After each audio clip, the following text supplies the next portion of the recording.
प्रिय साथियों, आज मैं आपको ऐसे उपयोगी और महत्वपूर्ण टॉपिक के बारे में बताने जा रहा हूं जो आपके जीवन के लिए बहुत ही उपयोगी है।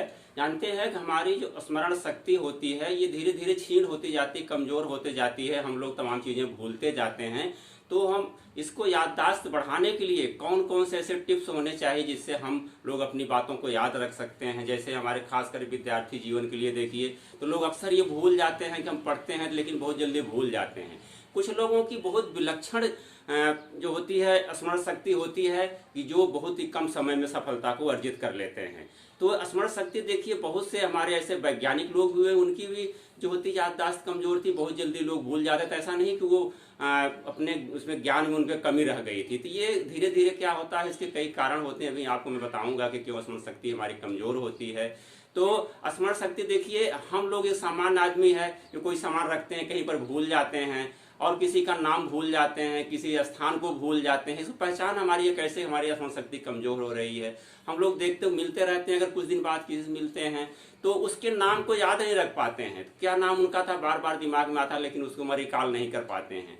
तो ये होता है, इसके कारण क्या होते हैं जानते हैं। एक तो होता है अगर हम बीमार हैं, बहुत कमजोर हो जाते हैं, तब भी हमारी स्मरण शक्ति कमजोर हो जाती है। उसके अलावा कुछ लोग देखो बहुत चिड़चिड़े टाइप के स्वभाव के होते हैं, बहुत क्रोध करते हैं, बहुत तनाव में रहते हैं और जो डिप्रेशन में रहते हैं तो इनकी याददाश्त जो होती है स्मरण शक्ति बहुत कमजोर होती है। तो उसके लिए हम लोग बताएंगे हमारे कुछ ऐसे देखिए बड़े बड़े विद्वान लोग भी होते हैं कि जो बहुत जल्दी किसी चीज को भूल जाते हैं। और एक देखिए सामान्य सा जो होता है, एक धोबी होता है, हजारों कपड़े इकट्ठा करता है, धुल करके प्रेस करके और हर एक घर के ले जाकर पहुंचा देता है। तो उसकी देखिए कितना जो है अद्भुत जो उसकी स्मरण शक्ति होती है। तो इस प्रकार सबके अलग अलग, हमारे भारत में एक हरदयाल यम्मे हुए थे, उनके अंदर इतनी अच्छी स्मरण शक्ति थी कि वो किसी चीज को अगर एक किताब को एक बार पढ़ लेते थे तो पूरी की पूरी किताब उनको याद हो जाती थी।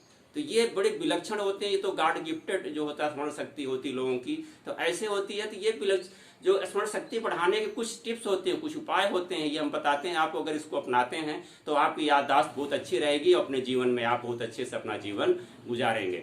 तो सबसे पहले देखिए, जो हम लोग अपने मन में धारणा बना लेते हैं कि हम बहुत जल्दी किसी चीज को भूल जाते हैं, हमारी स्मरण शक्ति बहुत कमजोर है। तो पहले अपने आप में ये जो होते हैं विश्वास एक जगाइए कि नहीं, हमारी स्मरण शक्ति कमजोर, लेकिन हम आज से ये ध्यान रखेंगे कि हम किसी चीज को जल्दी नहीं भूलेंगे, हम याद रखेंगे उस चीज को। तब जब आपके दिमाग में ये पॉजिटिविटी सकारात्मक विचार पहले आएगा तो जब आप किसी काम को करोगे तो बड़े ध्यान से करेंगे, तो आपकी जो होती धीरे धीरे याददाश्त क्या होती बढ़ती जाएगी। सामान्य रूप से देखिए हम लोग क्या करते हैं, किसी नाम को याद करने के लिए करते हैं कि उसको संकेत पर याद कर लेते हैं। जैसे हमें के फॉर कानपुर हम लोग याद कर लेते हैं, तो ये के जो होता है क्या हमको एक्स्ट्रा याद करना पड़ रहा है। अगर हम सीधे कानपुर को ही याद कर लें तो हमारे दिमाग क्या हुआ, कम बर्डन होता। लेकिन ऐसा होता कभी कभी हम लोग जब उसको किसी संकेत से जोड़ लेते हैं तो उससे हमें लाभ भी मिलता है। जैसे देखिए एक संकेत हमारा है, जैसे जितनी सुनहरी होती है हमारी अच्छी लगती है, इंद्रधनुष होती है बहुत सुंदर लगती है, उसको देखिए तो उसमें 7 रंग होते हैं। तो 7 रंग जल्दी लोग नहीं याद करते, तो हम लोग विज्ञान पढ़ चुके हैं कि इंद्रधनुष में 7 रंग होते हैं। उसको हम लोग उसके अंग्रेजी के पहले अक्षर विबग्योर के नाम से याद कर लेते हैं। तो पहला अक्षर हम याद कर लिए तो उसको हम लोग डिस्क्राइब कर लेते हैं, और हिंदी में अगर करते हैं तो उसको वैनिया पिनाला के नाम से याद कर लेते हैं। तो कभी कभी संकेत भी हमारे जो होते हैं लाभदायक होते हैं। तो आपको जो सुविधाजनक लगे उसको उसी टाइप का उसको अपने दिमाग में बैठाएं और अस्थायी रूप से वो आपके दिमाग में बैठ जाएगा और आपके लिए मेमोरी वो बनी रहेगी। कहते हैं कि कुछ लोग बहुत ज्यादा रटते हैं, बच्चों की खासकर टेंडेंसी होती है। जो बच्चे पढ़ते हैं तो उनकी क्या होती है कि किताब खोल लेंगे, कॉपी खोल लेंगे, उसको 10 बार पढ़ेंगे, 10 बार पढ़कर उसको रट डालेंगे। लेकिन आप पूछिए बाद में 2-4 दिन बाद पूछिए तो क्या हुआ, एकदम जो होता सफा हो जाता है। तो रटंत विद्या बहंत पानी, एक कहावत भी कही गई कि जैसे आप रटते हैं वैसे पानी की तरह ये बह भी जाती है। तो उसके लिए तरीका होता है कि आप रटिए नहीं। मनोवैज्ञानिकों ने यह सिद्ध कर दिया है कि अगर हम किसी चीज को रटते हैं तो रटने से क्या होता है कि हमारी जो होती है क्षमता धीरे धीरे कमजोर हो जाती है याद करने की, स्मरण शक्ति हमारी कमजोर होती है। अगर उसी चीज को हम जैसे 10 बार पढ़ करके याद किए हैं, अगर इसी को हम 5 दिन में 2-2 घंटे पढ़ करके याद करेंगे तो वो हमारा अस्थायित्व होगा, जो याद रहेगा स्मरण शक्ति हमारे अंदर वो बनी रहेगी, रटने की क्षमता वो बनी रहेगी। तो इसको लंबे समय तक कहते हैं कि नहीं, लंबे दिनों तक जो होते हैं कम समय में आप याद करें तो वो ज्यादा टिकाऊ होती है। और ये देखिए हम लोग क्या करते हैं कि किसी चीज को ध्यान नहीं देते हैं, कि उसको बहुत जल्दी इग्नोर कर देते हैं, कि उस पर ध्यान नहीं देते हैं। तो इसलिए हम लोग जो भी काम करें, किसी व्यक्ति से मिले, कोई चीज पढ़ें, तो उसको क्या करें, बहुत दिलचस्पी से मन लगाकर एकदम तन्मयता के साथ उस पर जो है ध्यान केंद्रित करें। तो क्या होगा, हमारे दिमाग में वो जो होती हैं चीजें अस्थायी रूप से बैठी रहती हैं।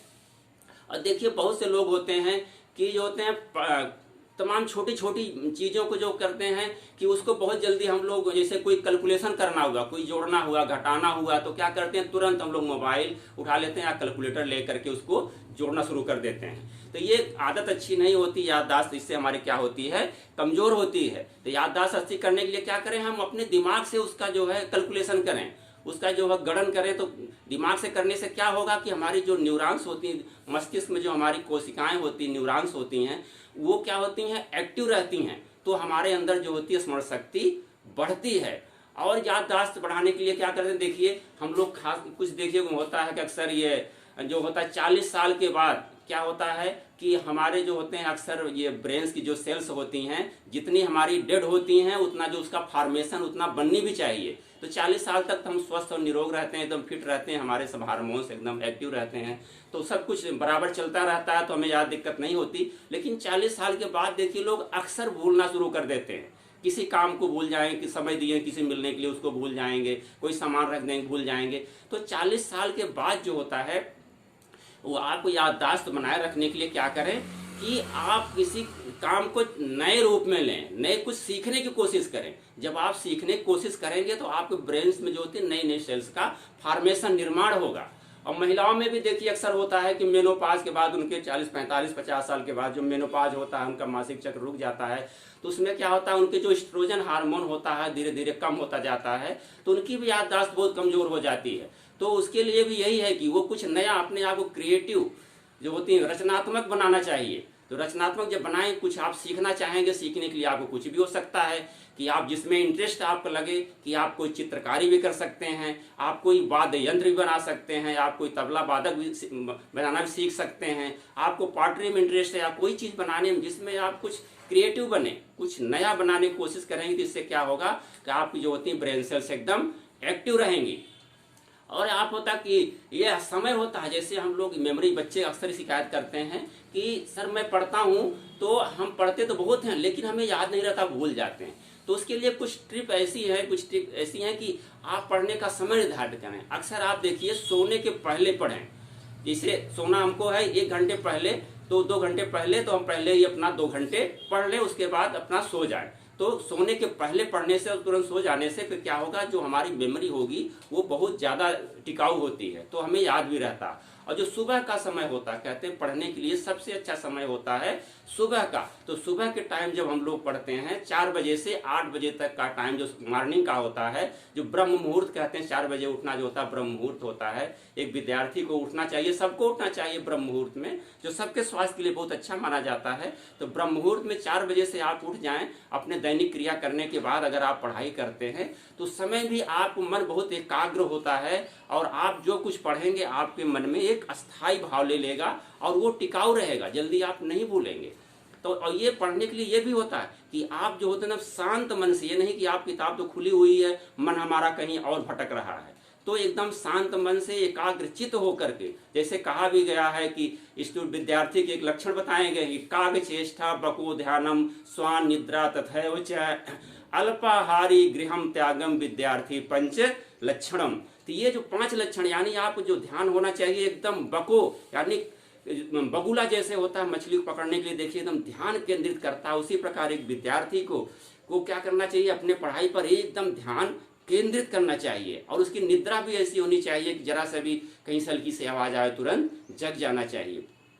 तो ये सब चीज़ों को अगर हम ध्यान रखेंगे, इस तरह से पढ़ाई करेंगे, तो हमारे क्या होगी, हमारी याददाश्त एकदम बनी रहेगी। और याददाश्त को बनाए रखने के लिए सबसे बड़ा हमारा दुश्मन क्या है, देखिए क्रोध और टेंशन, तनाव, गुस्सा और तनाव जो होता है हमारे दिमाग का सबसे बड़ा दुश्मन होता है। ये बहुत जल्दी हमारे ब्रेन को डिक्लाइन करता है, हम बहुत जल्दी भूलते हैं। इसलिए गुस्सा न करें, हमेशा आप शांत मन से रहें, और टेंशन न करें किसी बात को लेकर के। आप टेंशनाइज कतई नहीं होइए, टेंशन नहीं लीजिए, आप एकदम खुशहाल रहिए। लोगों से मिलिए, अपने यार मित्रों से मिलिए, एकदम खुशहाल रहिए, प्लीज रहिए।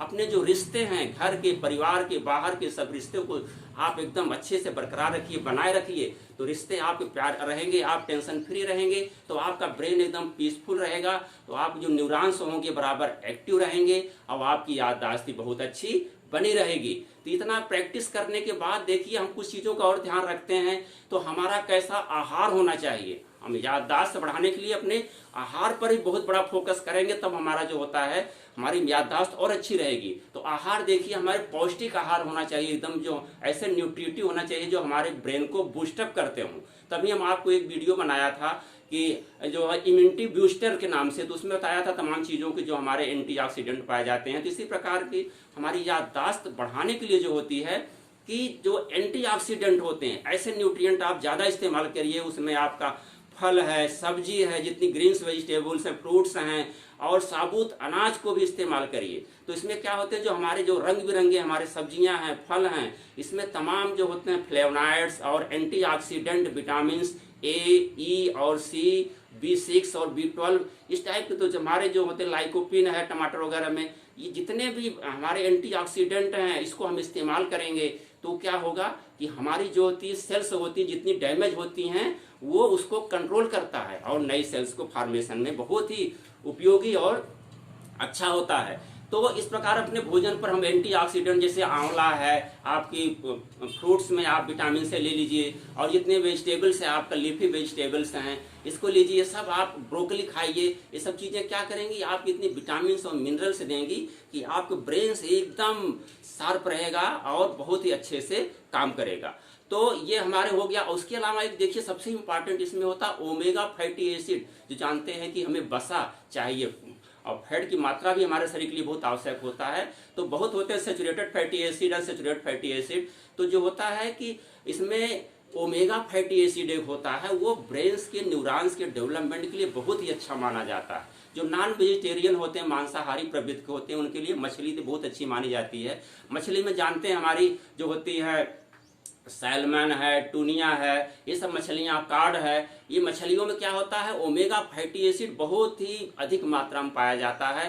कहते गांव में एक कहावत भी थी, मछली खाओ और अपनी याददाश्त बढ़ाओ। हम लोग छोटे छोटे तो लोग कहा करते थे हमारे बुजुर्ग, लेकिन अब उसका महत्व आज समझ में आ रहा है। जब हम लोग इस स्टेज पर पहुंचे हैं, उसके बारे में देख रहे हैं, समझ रहे हैं, जान रहे हैं। तो आप लोग अगर जो मांसाहारी हैं तो वो जो है मीट वगैरह ना खा करके अगर वो मछली खाते हैं तो उनकी याददाश्त बहुत अच्छी होती है, क्योंकि उसमें ओमेगा फैटी एसिड बहुत अधिक पाया जाता है। अगर शाकाहारी हैं तो शाकाहारियों के लिए ऐसा नहीं विकल्प कमी है, शाकाहारियों में भी बहुत से ऐसे खाद्य पदार्थ हैं जो आपको ओमेगा फैटी एसिड और न्यूट्रिएंट्स, विटामिन पर्याप्त मात्रा में देते हैं। जैसे हमारे देखिए जो कहते हैं गरीबों का कहा जाता है नट्स, बादाम कहा जाता है, जिसको आप ग्राउंड नट या मूंगफली के नाम से जानते हैं, तो आसानी से उपलब्ध हो जाता है। इसके अलावा देखिए बादाम और अखरोट में होता है ओमेगा फैटी एसिड। आपका लिनसीड जिसको अलसी कहते हैं, आप देखिए अलसी में भी ओमेगा फैटी एसिड बहुत अधिक मात्रा में पाया जाता है, ग्राउंड नट है। और ये अखरोट का आप बताएं, बादाम में भी इसके ओमेगा फैटी एसिड के अलावा इसमें विटामिन ई की मात्रा भी बहुत अधिक पाई जाती है। तो हमारे याददाश्त को बढ़ाने के लिए विटामिन ई का भी बहुत बड़ा रोल होता है। विटामिन ई हमको ये मिलता रहेगा तो हमारी मेमोरी जो होती है शार्प बनी रहेगी, हम जल्दी किसी चीज को भूलेंगे नहीं। उसके अलावा देखिए हम लोग क्या करते हैं कि कुछ उसके लिए अगर याददाश्त बढ़ाने के लिए कुछ योगा और प्राणायाम भी करें तो हमारी याददाश्त और अच्छी होती है। तो हमारा जो होता है खान पान, जीवन शैली, रहन सहन जो होना चाहिए, बहुत आहार विहार बहुत अच्छा होना चाहिए। तो देखिए इसमें जो होता है कुछ योगासन होता है, जैसे जानते हैं सर्वांगासन होता है। तो सर्वांगासन में क्या करते हैं, पीठ के बल लेट करके पैर को ऊपर उठाते हैं और पीठ के सपोर्ट लगाकर हाथ से पैर को एकदम आसमान करते हैं और अंगूठे को थोड़ी देर तक रुकते हैं, देखते हैं, फिर लेट जाते हैं। तो ये सर्वांगासन से क्या होता है, जो सर्कुलेशन होता है हमारे ब्रेन की तरफ अधिक होता है। इसी प्रकार एक होता है शीर्षासन, भी लोग करते हैं, सब लोग नहीं कर पाते, लेकिन सर्वांगासन तो आसानी से कर सकते हैं। इसके अलावा और तमाम जो आसन होते हैं हमारे पद्मासन है, वक्रासन है, पदोत्तासन है, उत्तान पादासन है, ये सब इतने आसन अगर आप करते हैं तो आपको क्या होगा, सर्कुलेशन बॉडी का अच्छा रहेगा, अधिक से अधिक ऑक्सीजन आपके ब्रेन में जाएगी, तो आपका जो होता है न्यूरॉन्स जो होते हैं बनते रहेंगे, फॉर्मेशन होता रहेगा, आप एकदम फिट रहेंगे। उसके अलावा देखिए कुछ प्राणायाम, अभी भी मैं एक वीडियो बनाया था प्राणायाम के लिए। जानते हैं कि प्राणायाम करने से क्या होता है, श्वसन क्रिया को हम लोग इतनी तेज अंदर खींचते हैं, ऑक्सीजन अधिक से अधिक हमारे शरीर में जाती है, तो क्या होता है हमारा जो होता है ऑक्सीजन का लेवल बहुत अच्छा होता है, तो हमारा ब्रेन भी एकदम क्या होता है एक्टिव रहता है, और हमारी जो होती हैं याददाश्त भी बहुत अच्छी बनी रहती है। तो प्राणायाम में देखिए सबसे बढ़िया तो आप करें, इसके लिए माना गया है ब्रेन को शार्पनेस के लिए होता है भ्रामरी। भ्रामरी के अलावा आप अगर करते हैं इसको कपाल भाती और अनुलोम विलोम भी करते हैं, तो इससे क्या होता है अधिक से अधिक जो होती है ऑक्सीजन हमारे शरीर में जाती है, और हम जो होते हैं इसको एकदम तरोताजा बने रहते हैं, हमारा ब्रेन जो होता है एकदम एक्टिव रहता है। तो उसके लिए हम लोग योगासन और प्राणायाम भी करें। इसके अलावा देखिए हमारे आयुर्वेद में तमाम चीजें दी हुई हैं, जैसे हम लोग अपना ब्रेन बढ़ाने के लिए क्या करते हैं कि कुछ पौधे होते हैं, जैसे ब्राह्मी है और आपकी शंखपुष्पी है, ये पौधे होते हैं। अब तो आयुर्वेद में तमाम उसका अर्क भी बिक रहा है, लेकिन इसको भी इस्तेमाल करने से कुछ ऐसे उसमें जो होते तत्व पाए जाते हैं, एंटीऑक्सीडेंट और जो होते हैं omega fatty acid, vitamin E, ये सब पाए जाते हैं, जो हमारे नर्व सिस्टम, ब्रेन के नर्व सिस्टम को जो होता है न्यूरॉन्स को बहुत एक्टिव करते हैं, और हमारी याददाश्त बनी रहती है। तो देखिए अगर हम इस चीज को नहीं ध्यान देंगे और हमारी याददाश्त धीरे धीरे कमजोर होती जाएगी, तो क्या होगा कि हम लोग तमाम बीमारियों से ग्रसित हो जाते हैं। जैसे इसमें सबसे अगर याददाश्त कमजोर होते होते लोग क्या होते हैं, एक बीमारी होती है अल्जाइमर और दूसरी है डिमेंशिया। ये अल्जाइमर क्या होता है तो बहुत पीक पीरियड का है, जो डिमेंशिया होता है हम लोग अपने धीरे धीरे दैनिक जो होते हैं क्रिया की चीजें धीरे धीरे भूलने लगते हैं। कोई काम करते हैं बहुत जल्दी भूलते हैं, तो किसी स्थान का नाम भूल जाते हैं।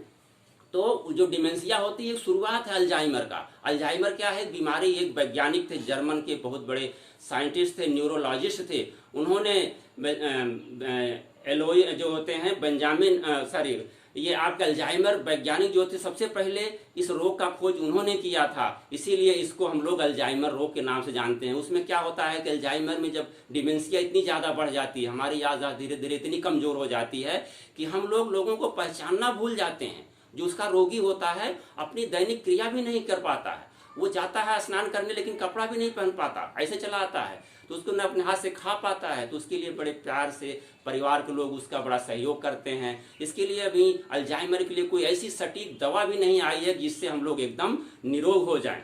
तो इसके लिए हम लोग सबसे बढ़िया है, कहते हैं precaution is better than cure. तो हम लोग जब पहले इस चीज को ध्यान रखेंगे, हम अपनी स्मरण शक्ति को इतना अच्छा बना लें कि जिससे हमेशा पूरे जीवन भर हमें किसी के सहारे की जरूरत नहीं पड़े। इसीलिए देखिए संयुक्त राष्ट्र संघ ने 21 सितंबर को विश्व अल्जाइमर दिवस मनाया जाता है। ये विश्व अल्जाइमर दिवस, विश्व अल्जाइमर दिवस ये मनाया जाता है 21 सितंबर को।